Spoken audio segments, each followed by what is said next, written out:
Dernière famille sur laquelle nous allons nous attarder, les reptiles. Alors, ils ont des poumons qui sont composés de simples replis riches en vaisseaux sanguins, donc on dit qu'ils sont vascularisés, pour échanger les échanges avec le sang. De plus, les côtes ne sont pas reliées par un sternum, donc lorsque vous avez entre vos côtes les reptiles, ils n'en ont pas. Et ils n'ont également pas de diaphragme, donc le muscle que nous, on a en dessous des poumons, chez eux, il est inexistant. Alors, cette respiration ne permet pas une température interne constante. C'est pour ça que généralement les reptiles, ils ont une température qui est variable et leur corps est recouvert d'écailles. Donc, en fait, ils ne savent pas respirer par la peau.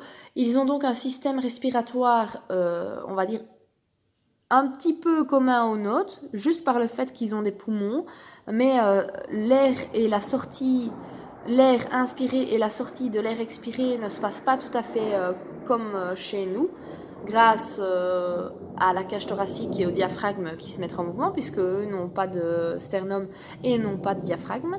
Donc pour l'organe respiratoire, ce sont des poumons.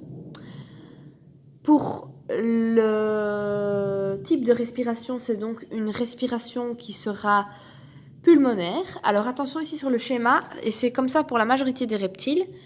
Donc vous avez ici le premier poumon en bleu. Vous avez le deuxième de ce côté-là, et celui-là, on voit qu'il est beaucoup plus petit que le premier, enfin que celui de l'autre côté. Enfin voilà, petite remarque.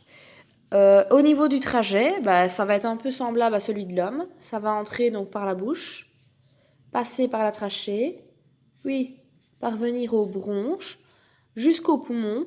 Et pour les expirer, ce sera le chemin inverse. Donc voilà, de nouveau, si vous utilisez peut-être 2 codes couleurs, ce sera plus facile pour s'y retrouver. Un pour les réinspirer et l'autre pour les expirer.